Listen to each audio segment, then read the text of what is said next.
Para la UPC es un honor que hayan elegido esta casa para presentar el libro del profesor y maestro universitario César Delgado Méndez, Cuestiones de validez de la cuestión de confianza en el Perú. César Delgado Méndez no solamente es un maestro universitario de larga trayectoria y un reconocido tutor del derecho constitucional, es sin duda el mayor especialista que tenemos en derecho parlamentario dentro de la especialidad del derecho constitucional, con una larguísima experiencia de trabajo en el Congreso de la República y que trae un texto sumamente oportuno, en realidad difícilmente algo más oportuno en la coyuntura actual. Le agradecemos por haber tenido la iniciativa de traerlo a esta casa y le agradecemos también al profesor Natalia Primo, que es quien va a hacer la presentación. Gracias, Raquel. Efectivamente, se está dando inicio en estos momentos a esta presentación del libro Condiciones de validez de la cuestión de confianza en el Perú. Es una transmisión en directo desde el Auditorio Luis Bustamante de la Universidad Peruana de Ciencias Aplicadas. Está presente el presidente del Congreso. Vamos a escuchar.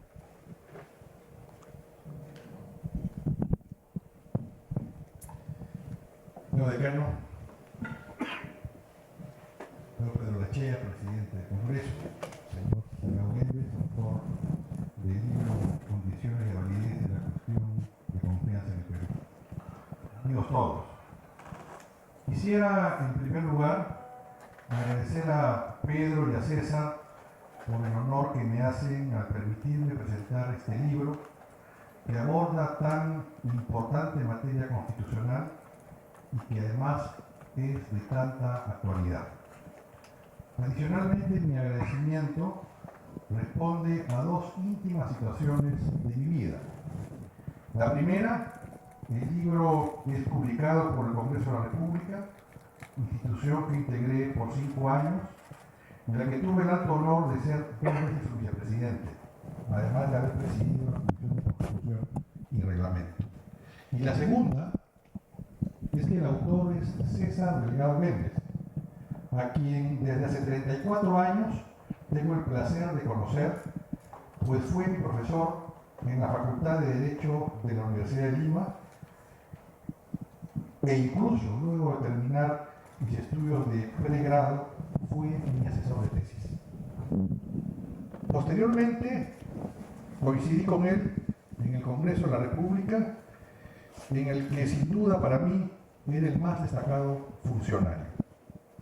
César dedica el libro a sus alumnos de ayer y hoy, y entre los que claro está, me incluyo, lo que es demostrativo de la especial relación que él cultiva con quienes hemos tenido la suerte de gozar de sus conocimientos.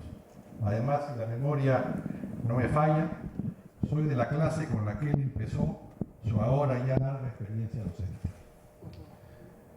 Si debo destacar un rasgo que caracteriza a César, este es su absoluta honestidad intelectual, además de la otra, sin lugar a dudas, que muchas veces no es comprendida en nuestro país, en el que penosamente se cree que todo se puede hacer, pues la ley solo se debe aplicar a los adversarios.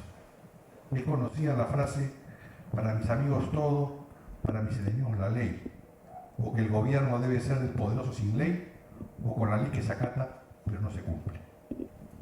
César no tiene reparo alguno, y soy testigo de excepción, en decir crudamente lo que piensa, sea quien fuera su interlocutor. No dora la píldora, da su parecer sin anestesia. No le importa quedarse solo, y aquí yo agrego qué importante esto último, cuando todos los días vemos cómo, por ejemplo, aspirantes al Congreso, por ejemplo, se dedican solo a repetir lo que sus entrevistadores quieren escuchar, aplicando de principios y valores, solo para no correr el riesgo de no volver a ser invitados. Si revisamos el libro que estamos presentando hoy, encontramos esta característica de sus páginas iniciales. Pruebas al canto. La disolución del Congreso no ocurrió al azar, ni por efecto gratuito de la fortuna. La disolución fue una meta que el gobierno tenía el propósito deliberado de conseguir. No ocurrió por efectos desgraciados del destino, de los hados, de los dioses, ni del demonio. El gobierno quería y necesitaba disolver el Congreso para compensar la enorme debilidad en que entendió se encontraba su precaria e insuficiente legitimidad en la estructura o aparato estatal, nos dice en la página 17. Y después recuerda que esa misma actitud tanática del gobierno era el reverso de la misma y proporcional actitud tanática de la mayoría parlamentaria que despertaba y provocaba la enemistad del gobierno para tentar su suerte en un innegable juego de suma cero. Por lo tanto, el gobierno tenía que empezar reconociendo que luego de haber logrado perder un primer gabinete, el gabinete Zavala, tenía que lograr exitosamente la pérdida e inmolación de unos segundos, de forma tal que se justificara constitucionalmente el uso correcto de la disolución para cumplir con la aniquilación de quien hacía lo necesario, pero no para llevar adelante el desempeño y funcionamiento regular del régimen político, sino modos exagerados y maximalistas de ejercicio cuyo fin anticipable debiera ser la exclusión axiomática o dicotómica de uno o de otro. Página 42. Coincido con César cuando indica que desde el punto de vista académico, a diferencia del abultado y emocional tratamiento prodigado sobre esta materia en la esfera mediática por aspirantes de epistemólogos, aventureros del constitucionalismo o periodistas precipitados o atolondrados, no existe la suficiente elaboración y revisión sobre el proceso y el acto de la cuestión de confianza que plantea y pide el gobierno, respecto de la cual se espera y requiere que se pronuncie el Parlamento. De ahí la importancia del análisis que se hace en el libro, porque como se indica en la página 76, las instituciones se diseñan conforme un modelo y presuponen a operadores capaces de comprender su teleología. Pero cuando se ignora o olvida la finalidad del modelo y la razón de ser de los diseños, se producen daños perversos en la construcción de los pueblos por insuficiente comprensión del papel didáctico que le corresponde a la autoridad diestra en el manejo y gestión del Estado. Muchas veces no se entiende, como bien lo indica César, que el juicio constitucional es tanto más profundo y ajustado a la verdad en la medida en que quede claro que la reflexión no debe ser afectada por la simpatía que nuestro fuero interno produce, sea consciente o inconscientemente. Cuanto más alertas estemos dispuestos a permanecer atentos a los desvíos derivados de la subjetividad y cuanto más tratemos de excluirlo de la reflexión propiamente jurídica, contaremos con mayores garantías de que nuestras apreciaciones no tomarán partido por una o por otra parte, sino que la elaboración de sus alcances habrá consistido en un diálogo con la disciplina, conforme al cual es posible evaluar la realidad y los hechos que han acontecido. El proceso de constitucionalización de la experiencia de la vida política no forma parte de los afanes improductivos o ilusorios. Cuando se parte de la convicción que el poder en una república debe sujetarse a los principios de convivencia en una comunidad política, se entiende que esa convicción se asienta en el compromiso de ciudadanos y gobernantes de sujetarse a principios que garanticen una atmósfera decente, digna, predecible, sustentable y sostenible, sin abuso ni arbitrariedad del poder, no a favor de la autoridad ni en contra de los ciudadanos. De esos principios suelen emanar mandatos y reglas que dirigen y pautean los límites entre la corrección y el exceso. Páginas 78 y 79. La cuestión de confianza voluntaria que contempla el artículo 132 de la Constitución, si bien le brinda al Ejecutivo un amplio campo de posibilidades en busca de respaldo político, está prevista para que ésta se lleve a cabo respecto a las políticas que la gestión del gobierno requiere, como lo precisó el fundamento 72 de la sentencia del Tribunal Constitucional dictada en el expediente 06-2018 del 6 de noviembre del 2018, que hoy día sus integrantes, por mayoría, no han recordado. De otro lado, debo mencionar en honor a la verdad que para mí fue decepcionante que la gran mayoría del Congreso, irresponsablemente desde mi punto de vista, diera trámite a, entre comillas, cuestiones de confianza ajenas a las materias propias que la gestión del gobierno requería, como lo fueron la cuestión de confianza que ahorita Zavala del 13 de septiembre de 2017, para evitar, como bien lo describe César, la presunta, posible y elucubrada presentación de una moción de censura contra la ministra de Educación, Marilyn Martens, pese a que al momento de presentarla, todo lo que existía era la especulación de que luego de la interpelación sobrevendría la censura. La del gabinete Villanueva, del 17 de septiembre del 2018, planteando las 4 reformas constitucionales anunciadas por el presidente Vizcarra, e incluso la última del gabinete del Solar, del 30 de septiembre de 2019, respecto a la modificación de la ley orgánica del Tribunal Constitucional y la suspensión del procedimiento parlamentario de elección de magistrado del Tribunal Constitucional, ninguna de las cuales se encuadra dentro del modelo constitucional y sin embargo el Congreso, en vez de darse un baño de constitucionalidad, las admitió, en principio con soberbia y luego arrinconado.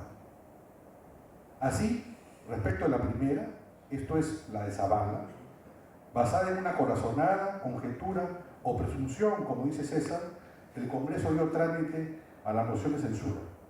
Recuerdo que algunos parlamentarios de entonces me llamaron a pedir opinión, y frente a la advertencia de que no era viable la pretensión planteada y que era inadecuado generar, entre comillas, precedentes, todos me contestaron casi de manera literal: no importa que no proceda, veamos pues si se atreven a cerrarlos. No les importó poner sentido.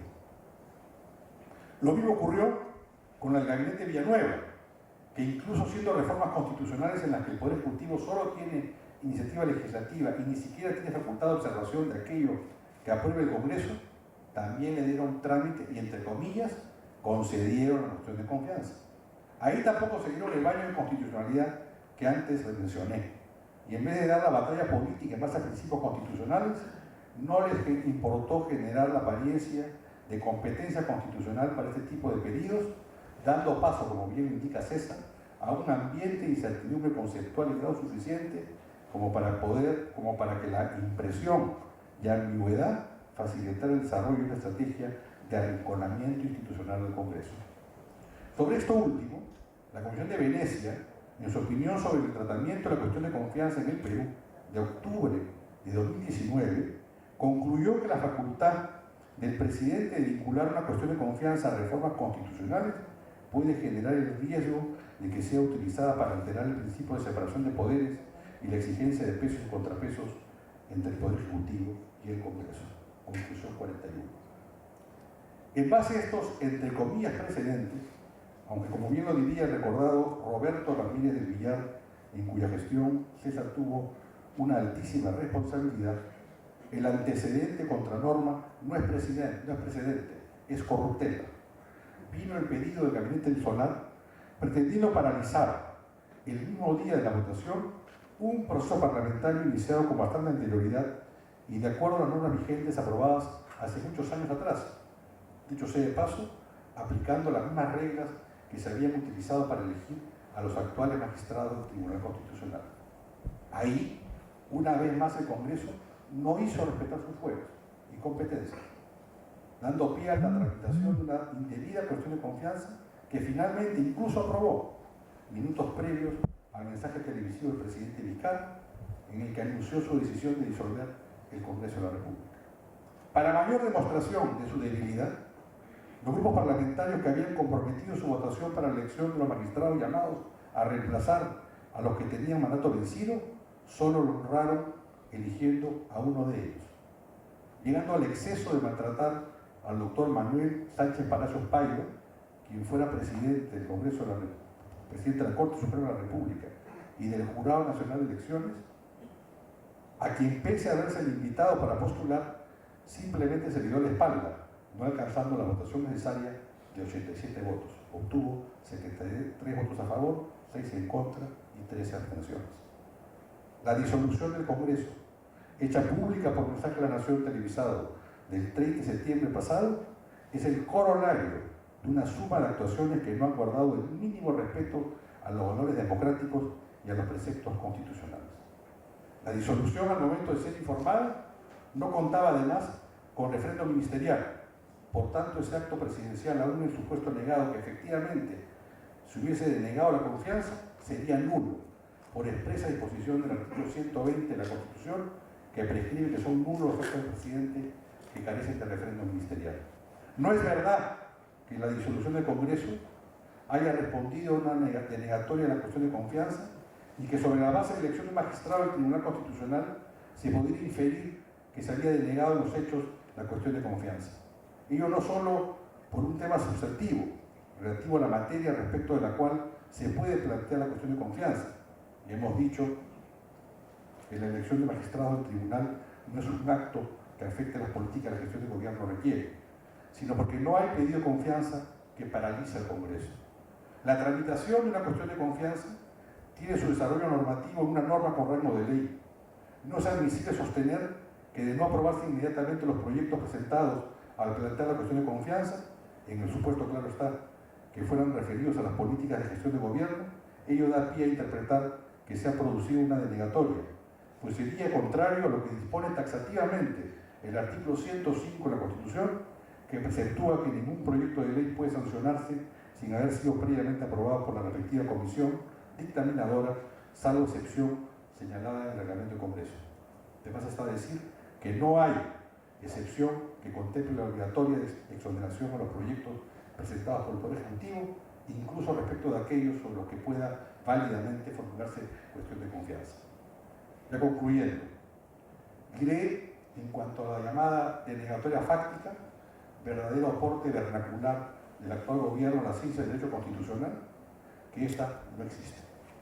Como diría Karl Lowenstein, el derecho a disolución del Parlamento y el voto de confianza están juntos como el pistón y el cilindro de una máquina. Finalmente, quisiera concluir citando al expresidente Valentín Paniagua, quien ha sido uno de los constitucionalistas que con mayor rigurosidad histórica analizó las relaciones entre los poderes legislativo y ejecutivo, y quien con una claridad plenamente vigente ya nos decía en 1992: si el Perú fuera capaz de construir y mantener un régimen constitucional, es decir, un conjunto de normas que todos respeten y honren, saldría de la barbarie que todavía vive e ingresaría el siglo XXI en la actitud de construir la democracia que fue sin duda la promesa de la vida peruana de que habló el historiador. El problema no es jurídico, el problema es ético. No es cuestión de normas, sino de conductas. En realidad, basta solamente algo de hombría de bien y naturalmente de hombría de la otra, o sea, buena fe y honestidad, para respetar el derecho de los demás bajo cualquier circunstancia y, por supuesto, coraje y resolución para defender y hacer respetar la propia dignidad y como ella la libertad y los derechos que le son inherentes. A la cita del recordado Valentín, solo agregaré: nuestro país requiere que sus altas autoridades actúen como mandan los principios y no que adecúen estos a sus actuaciones. Nuevamente, gracias Pedro, gracias César por este alto honor. Gracias a todos.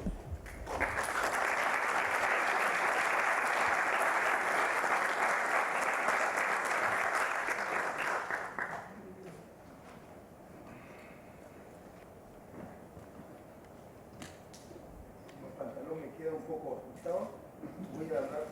Voy a hablar de este folio de allá. Me siento un poco más cómodo cuando estoy con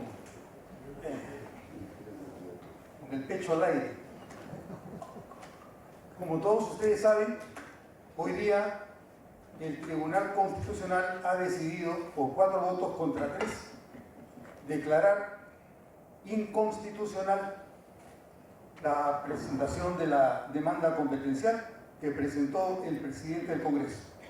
No existe el cargo de presidente de la Comisión Permanente. Esa es una construcción falsa que desconoce el funcionamiento del Congreso. El acto en razón del cual el Tribunal Constitucional ha declarado infundada la demanda competencial se basa en el criterio de que el presidente de la República tiene la potestad de usurpar funciones que, de acuerdo a nuestro sistema constitucional, le corresponden al Congreso de la República. Así de claro, así de sencillo. El presidente de la República ha usurpado las funciones que le corresponden al Parlamento Nacional. Existen tendencias al interior del tribunal que me han impresionado, por ejemplo la del magistrado Ernesto Blume Fortini, quien ha hecho un recuento pormenorizado de los errores en los que ha incurrido el gobierno con su disolución del Congreso del día 30 de septiembre del año pasado.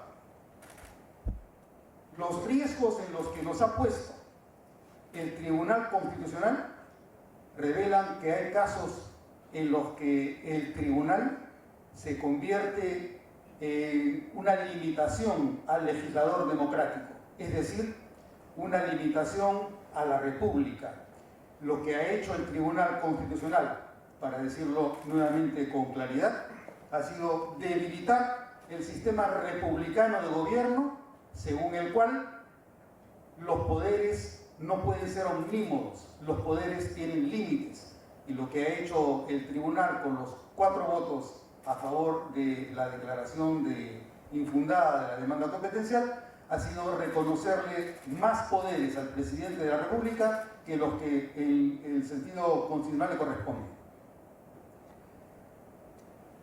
Toda interpretación de la Constitución supone un sujeto, y en este caso el Tribunal también es un sujeto que sigue sus propios intereses y sigue su propio sentido de justicia.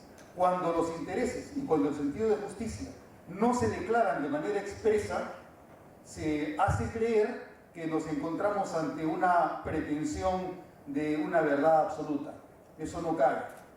Pero así como critico que detrás de toda interpretación hay un sujeto, también debo hacer yo mi propio reconocimiento. Yo soy el otro sujeto que hace una interpretación y mi interpretación es diversa a la que tiene el Tribunal Constitucional. Desde que he empezado a reflexionar sobre la cuestión de confianza y he empezado a escribir sobre esta materia, mi principal preocupación ha sido cuál es el rol que le corresponde al Parlamento Nacional dentro de nuestro régimen de gobierno. Mi preocupación ha sido dilucidar cuál es la teleología, por qué tenemos un Parlamento independientemente de quienes lo operan, por qué existe en nuestro diseño constitucional una asamblea en la cual quedamos representados y nuestra voluntad está expresada a través de la representación. Mi interés y mi sentido de justicia me llevan a ponerme en la situación de la necesidad para nuestra República de un Parlamento. Mi preocupación entonces no es la preocupación que tiene el Poder Ejecutivo, pero por lo mismo que me preocupo por el rol que tiene el Parlamento dentro de nuestra República, no puedo dejar de mencionar que por la experiencia que tenemos en el funcionamiento del Congreso, hay procesos que no han sido respetados entre los operadores de nuestro sistema político. El primero de ellos, que se menciona dentro del texto que está a disposición, es la irrupción del presidente del Consejo de Ministros en la sala de sesiones. Felizmente que tenemos en esta sala algunos parlamentarios de ayer y de hoy que conocen muy bien que no se trata de una interpretación literal del artículo 129 de la Constitución, según la cual se asume que porque el texto dice que los ministros pueden asistir a las sesiones del Congreso voluntariamente, esa concurrencia voluntaria importa o supone que pueden aparecerse en el salón de sesiones cuando les convenga. Nunca ha sido esa la interpretación que se le haya dado en el Congreso.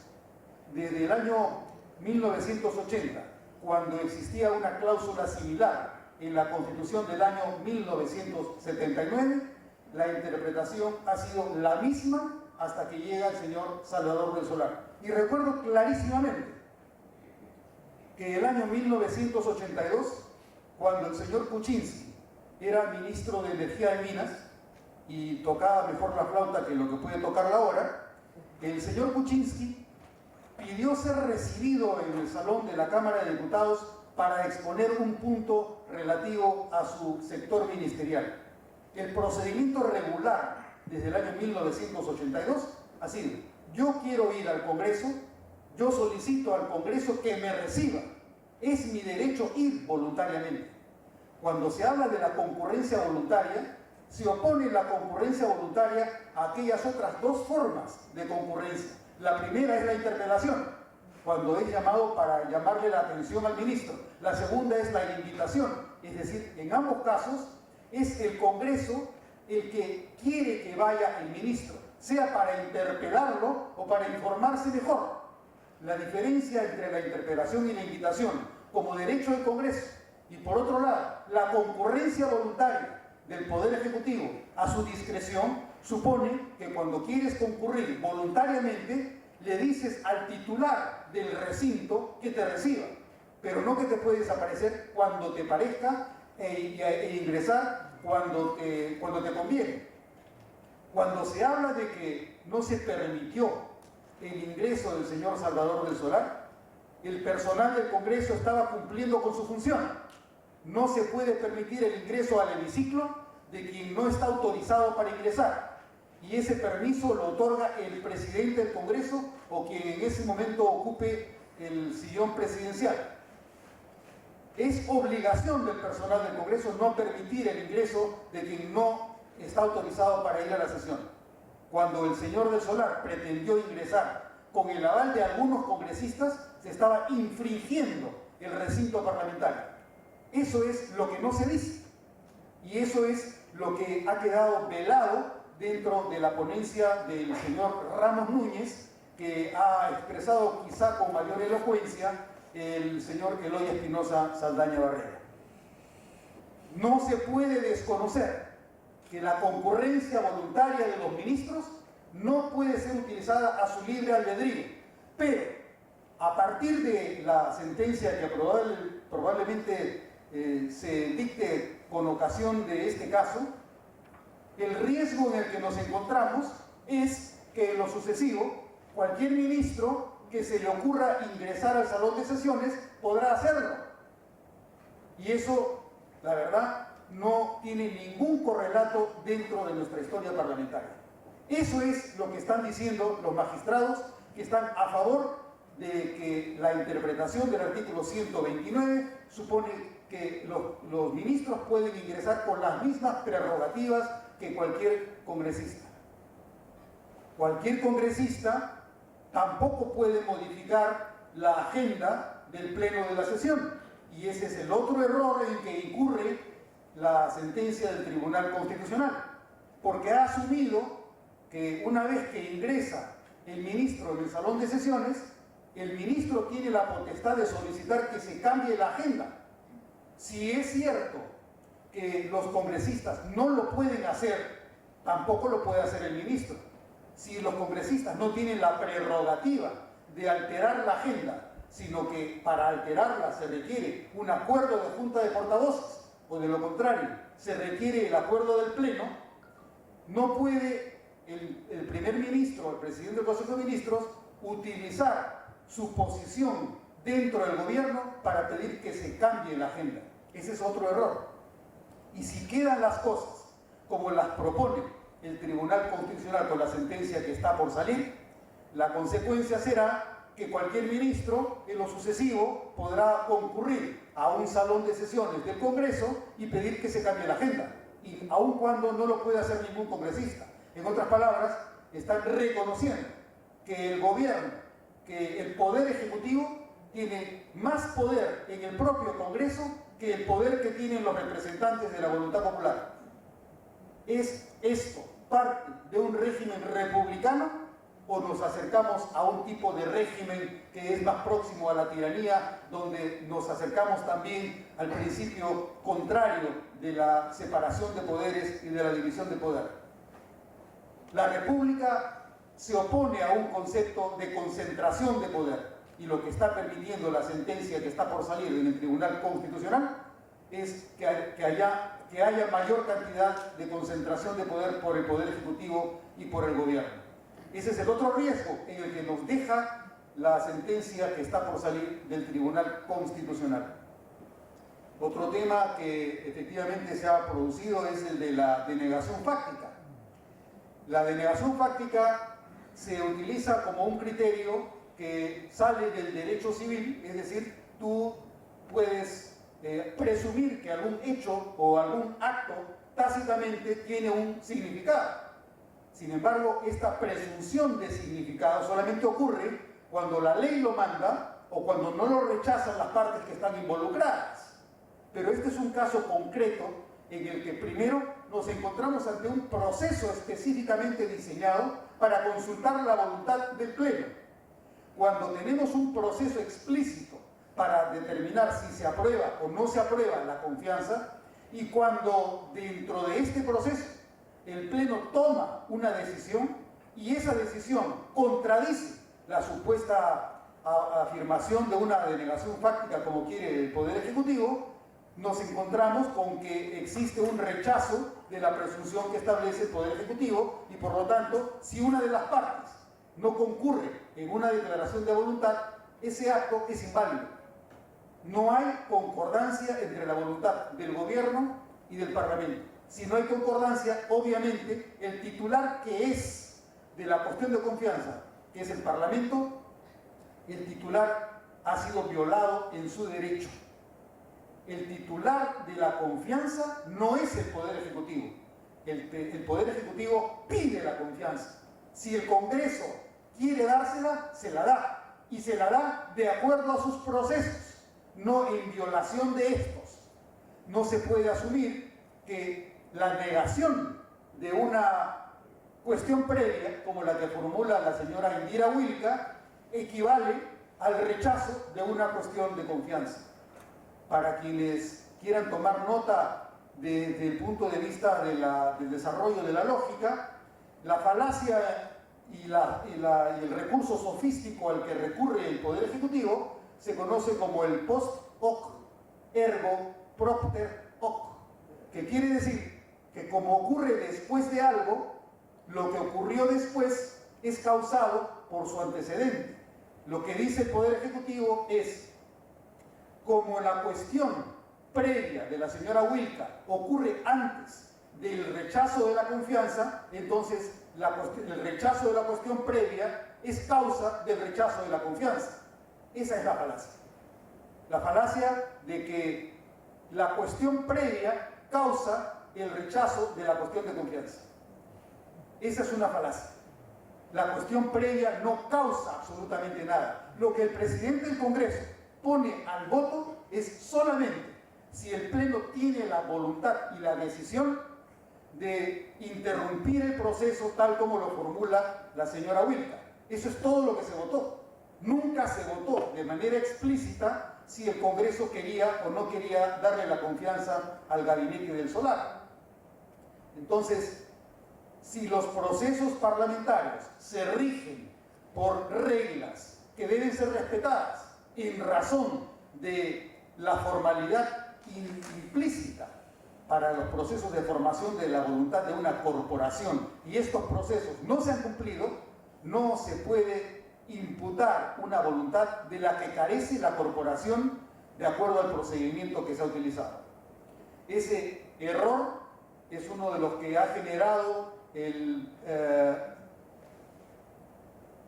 acto inválido del presidente de la República, en razón del cual disuelve el Congreso.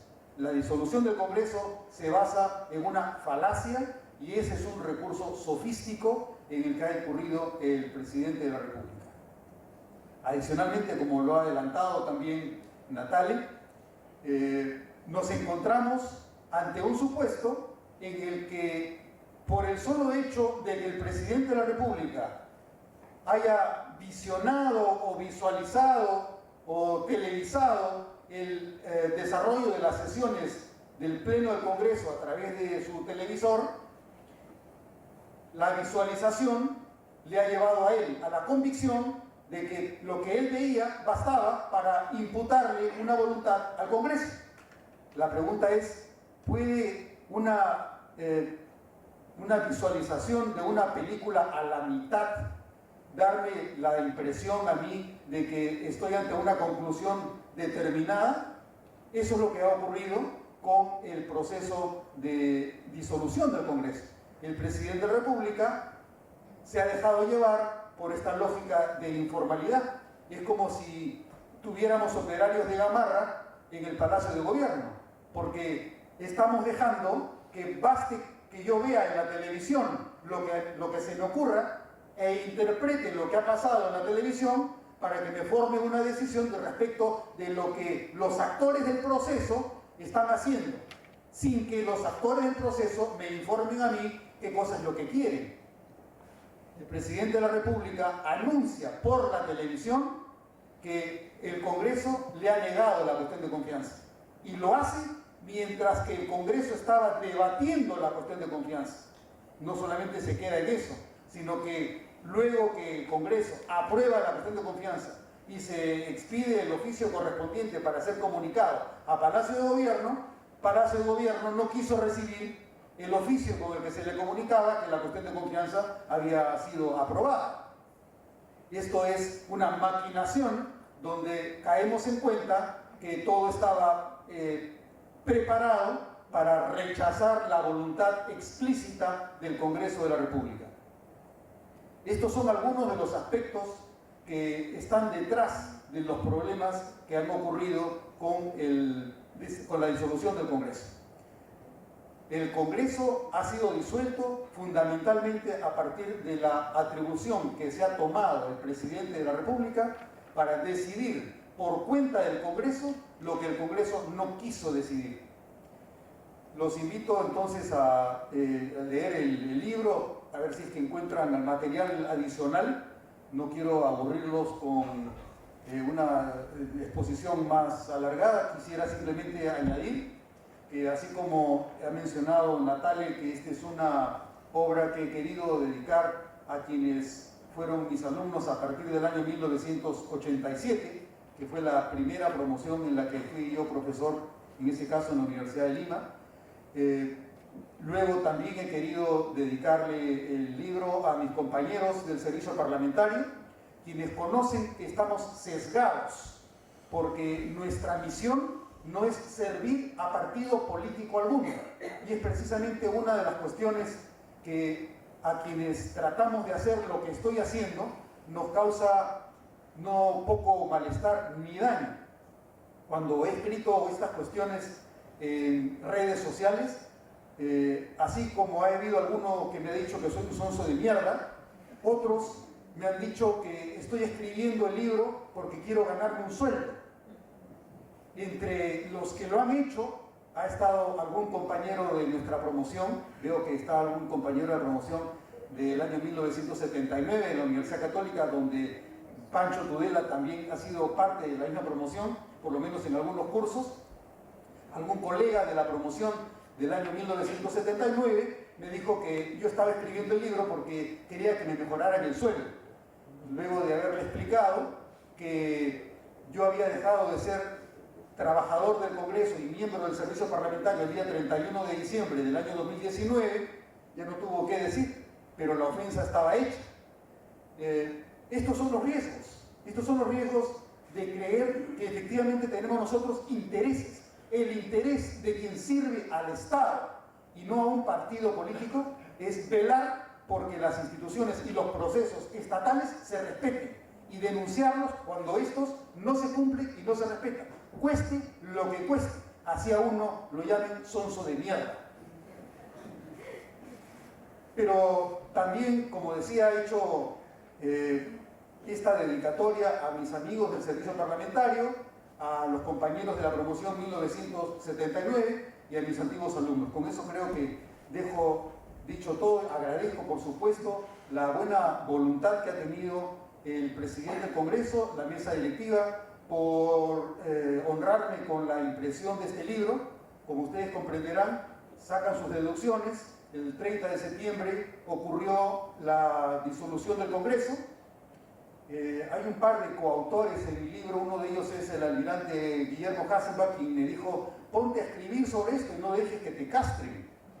Y el otro fue un compañero, un amigo, que también fue alumno mío en la maestría constitucional de la Católica, Omar Sar, que ahora es asesor del Tribunal Constitucional, también me dijo: escribe. Bueno, yo tomé la decisión de escribir el libro el día 12 de noviembre y el día 19 de diciembre se lo estaba entregando al presidente del Congreso. Fue un trabajo de 5 semanas. Mi esposa, que está acá presente con nosotros, tiene conciencia de que he dormido poco, pero se cumplió con la misión, una misión que tenía que cumplir por conciencia, no porque me merezca mejor sueldo, ni porque esté halagando a nadie, ni quiera sobar a nadie para ganarme algo.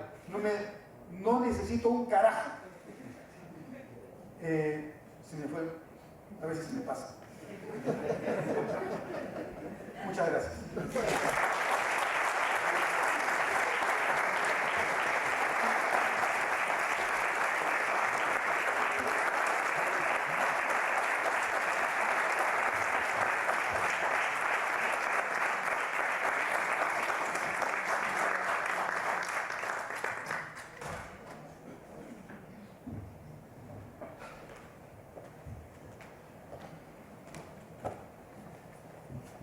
Buenas noches.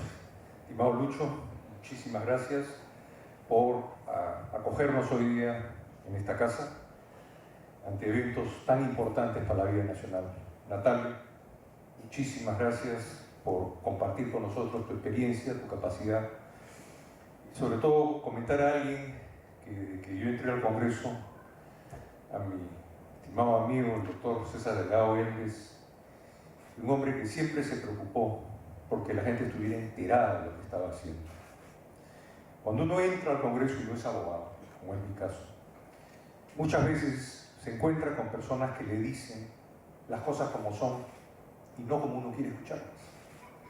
Por eso el libro que hoy día comparte con nosotros, con este gran esfuerzo que nos ha explicado el doctor Delgado Elves, tiene buena y mala. Somos humanos.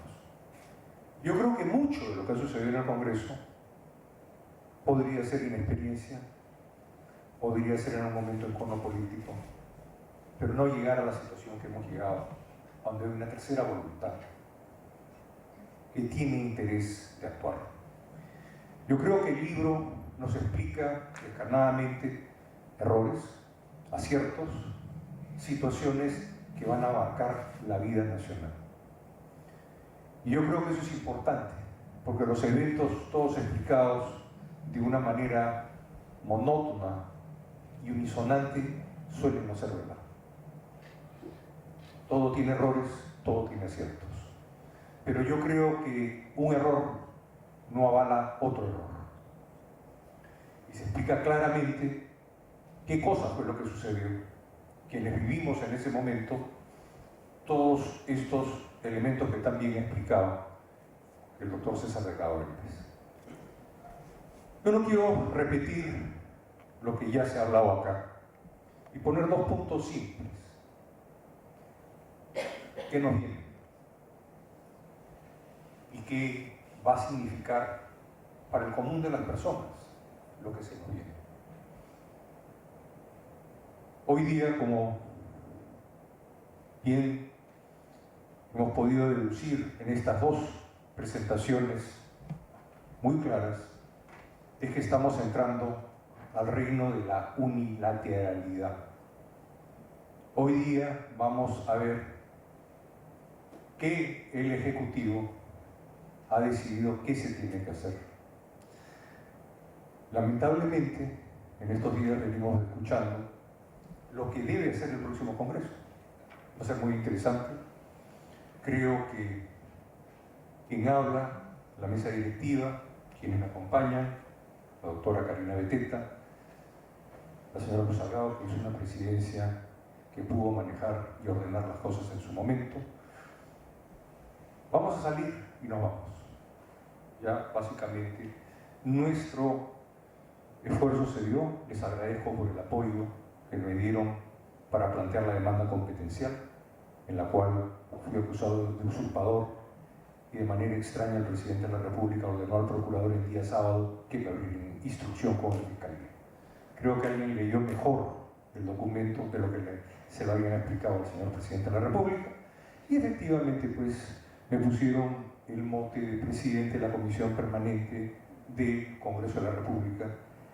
Y esto me salvó para poder dar entrevistas, porque yo, todos los periodistas que querían darme entrevista, le dije, si usted me dice por escrito cómo se elige el presidente de la Comisión Permanente. Nadie me ha escrito y nadie me ha podido sacar de la duda de cómo es que se elige el presidente de la Comisión Permanente. ¿Por qué? Porque el presidente del Congreso es el presidente de la Comisión Permanente, no hay elección. Pero en fin, regresemos al punto. Entonces estamos entrando a un momento, gracias a la sentencia que hemos tenido el día de hoy, a que va a haber un manejo unilateral de la voluntad política.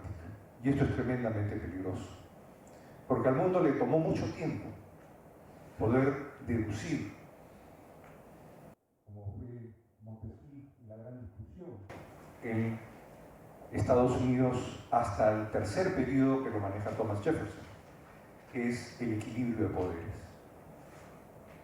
La presidencia de John Adams con los federalistas tuvo un momento de duda, en que estuvieron llanos y a punto de traerse un príncipe y regresar a una monarquía constitucional en Estados Unidos, a lo cual Thomas Jefferson se opuso tremendamente y fue el jefe del Partido Republicano en que insistió el equilibrio de poderes, el cual dudaba Adams. Bueno, hoy día, nuevamente el Perú entraba en la duda si prefiere un régimen de leyes o un régimen de hombres. Esto va a tener sus consecuencias. Esto va a porque el modelo de checks and balances, se acabaron los checks y los balances. Es más, una de las grandes discusiones que hemos tenido en la comisión permanente fue no seguir la discusión, porque eso servía para subir el puntaje del presidente, que ya se había acostumbrado a hacer sus estadísticas a costa del Congreso. Pero yo creo que el temor era que la subcomisión de acusaciones constitucionales se pusiera en funciones. La fiscalización ha sido uno de los grandes terrores y sigue siendo uno de los grandes terrores de este gobierno. Ya le toca al próximo Congreso y el próximo Congreso ya está advertido. Deberán dedicarse a las reformas políticas. O sea, los congresistas que están postulando este año y medio ya tienen su notificación de lo que tienen que hacer. Ya le tocará al próximo Congreso revisar estos hechos. Entonces, digamos, este es un primer problema que tenemos que ser conscientes que ya se ha dado. Y se está dando y parece que se volverá a dar. Ya que los mejores réditos del Ejecutivo han sido atacando al Congreso. Y el segundo término, un poco ya pasando a lo que es mi experiencia en economía y negocios. Estamos entrando un momento de incertidumbre total, que es lo que más va a importunar el crecimiento que tanto necesita el país para que los peruanos no entren en pobreza. Yo creo que la situación que hoy día marca el hecho de no saber cuál es el marco legal, sino el marco legal que yo quiero hacer, es lo que va a determinar que los marcos constitucionales y las limitantes que tienen los poderes respecto al individuo, no es respecto al Ejecutivo o al Legislativo. El diseño del equilibrio de poderes es que ni el judicial, ni el legislativo, ni el ejecutivo pueden estar por encima del uno del otro. Y se tiene al Tribunal Constitucional como el gran árbitro.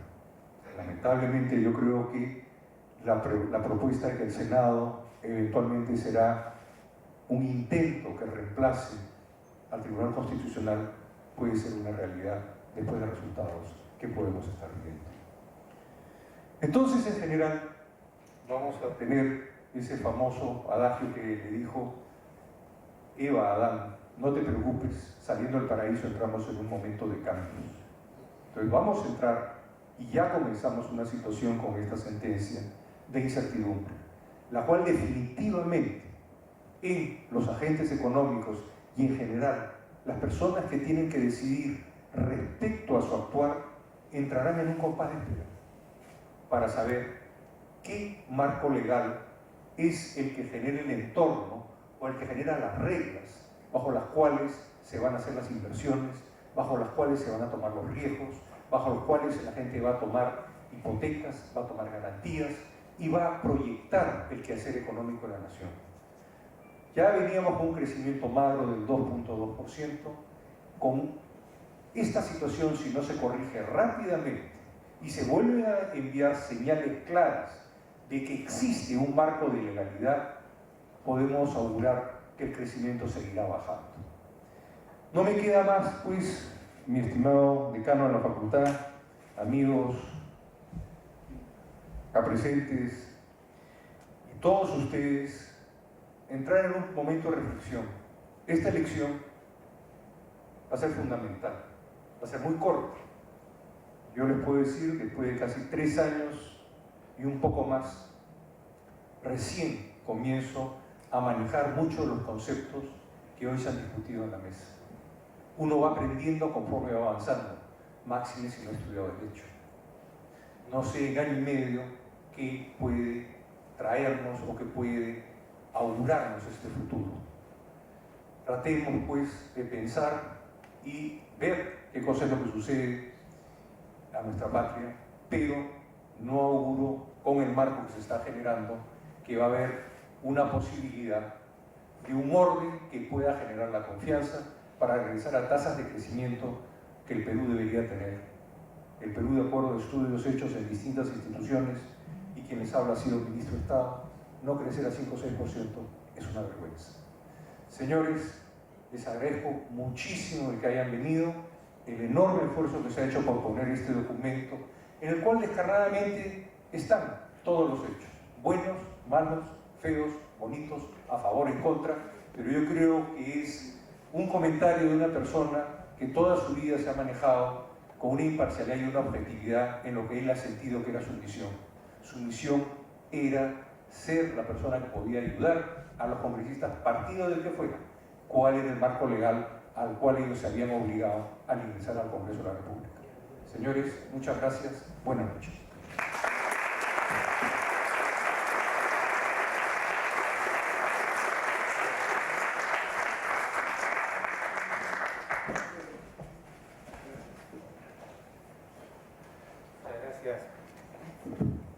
Muchas gracias, profesor César Delgado Gómez, por este nuevo aporte en una amplia, rica y destacable bibliografía constitucional que a todos nos ilustra y nos es siempre de gran utilidad.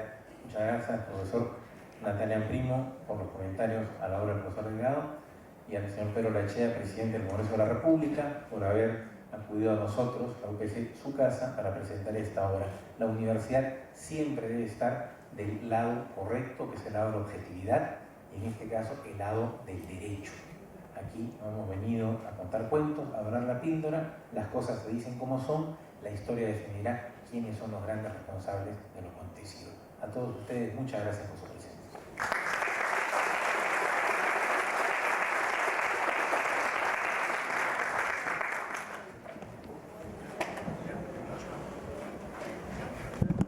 Es una transmisión de Congreso Televisión de la presentación de este libro publicado por el Congreso de la República. Como hemos apreciado en esta reunión, básicamente se ha tratado el tema de la cuestión de confianza, pero sin duda los asistentes han sido enfáticos en referirse a la decisión adoptada hoy por el Tribunal Constitucional. El presidente del Congreso ha sido enfático, como acabamos de escuchar también, en cuestionar este fallo y sobre todo en advertir que este tema va a traer consigo consecuencias en el crecimiento económico. Vamos a acercarnos en un momento a fin de conocer eventuales declaraciones que pueda haber respecto a este tema y conversar con los congresistas y los asistentes presentes aquí en esta reunión. La presentación de este libro publicado por el Congreso de la República está en estos momentos compartiendo unos instantes con los asistentes a esta presentación de autoría del doctor Delgado Gómez.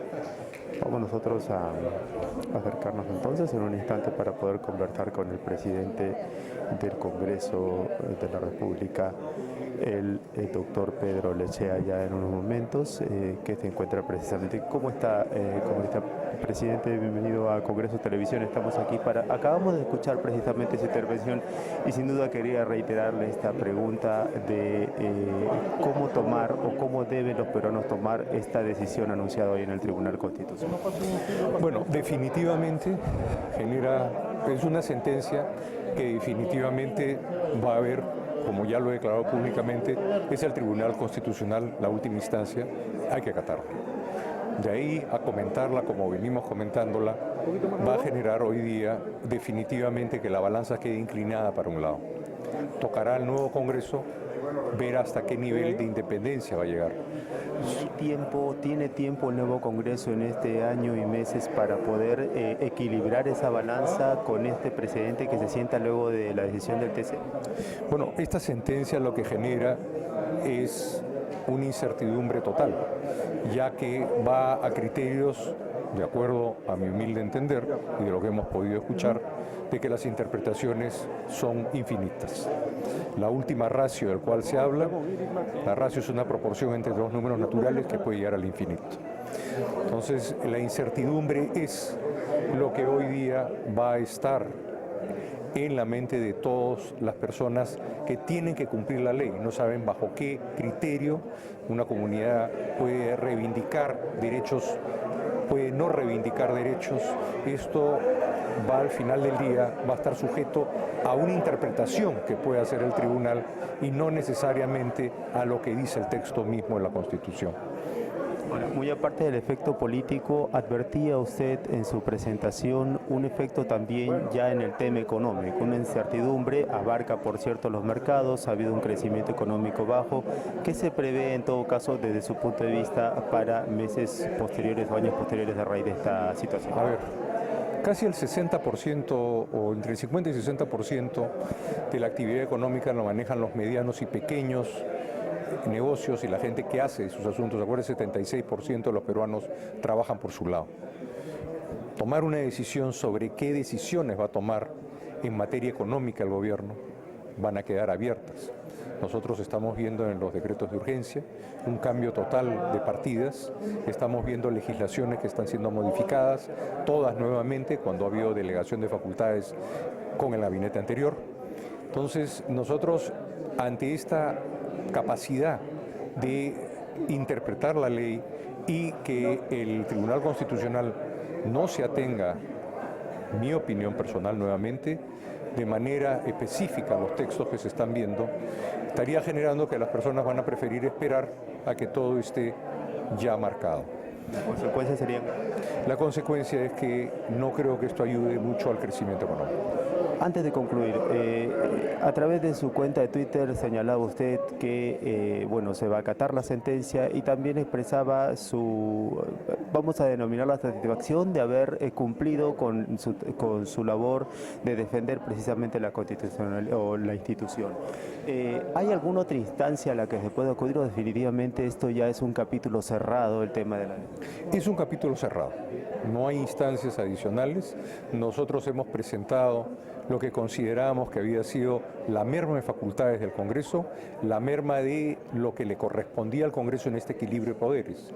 Acuérdese usted, la democracia, y eso es algo que tiene que rescatar el público, es equilibrio de poderes.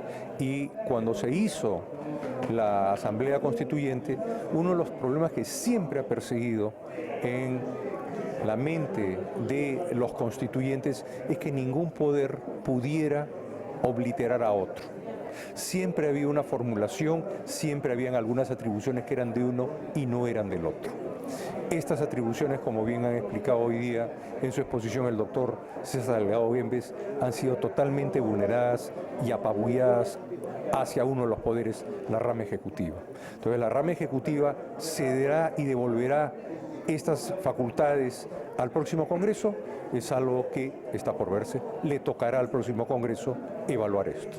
Muchas gracias, presidente del Congreso, Pedro Lerché. Entonces, esta ha sido la presentación de este libro del doctor César Delgado Guembes aquí en el auditorio de la Universidad Peruana de Ciencias Aplicadas. Hubo también congresistas presentes aquí en esta presentación, ya han procedido a retirarse para poder precisamente conversar con ellos. En todo caso, esta ha sido la información desde San Isidro, esta transmisión en directo a través de Congreso Televisión. Vamos a regresar a estudios y a invitarlos a continuar en la sintonía de Congreso Televisión. Adelante.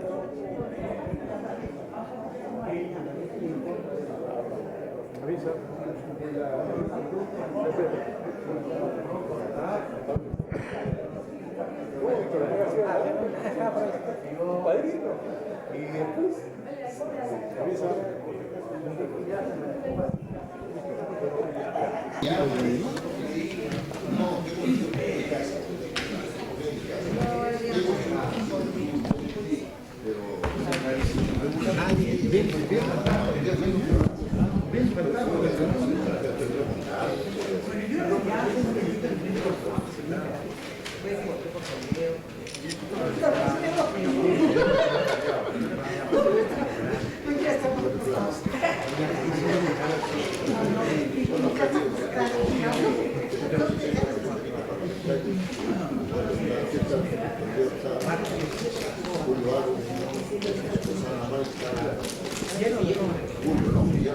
Pero 6. Guillermo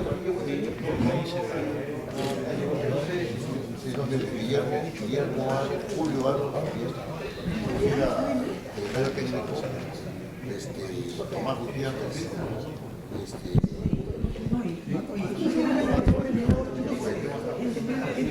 bueno, para ahí.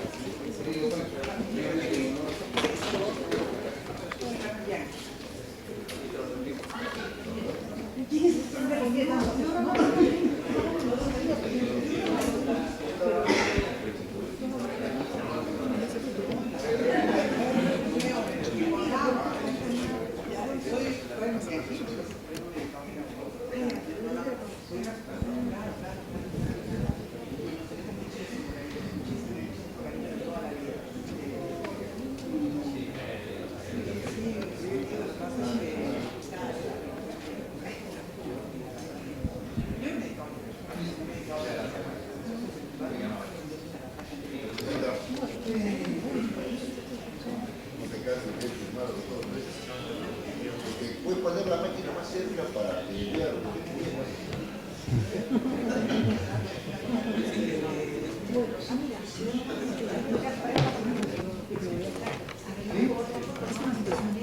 Ahora me ves muy bien y no. Soy la mamá de Carmencita. ¿Qué le dijiste?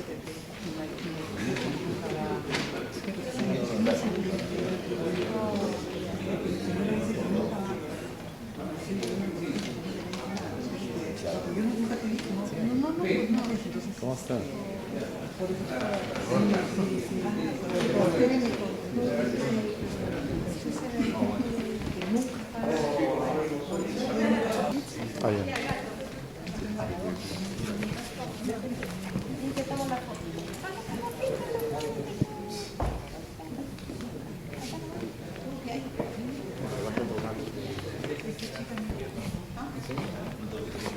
Esperaba que terminen todos. Han grabado todo, ¿no? Tienen que pasar. ¿Con la cátedra ha quedado?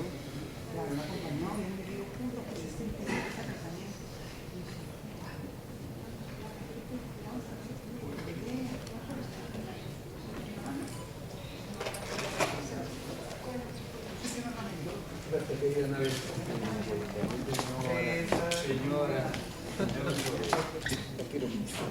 también aprendido a aprender de ti.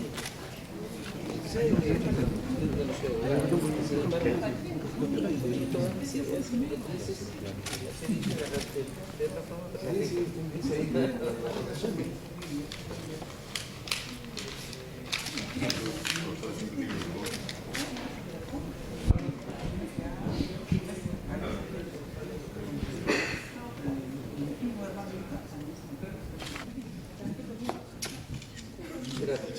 ¿seguimos? Sí.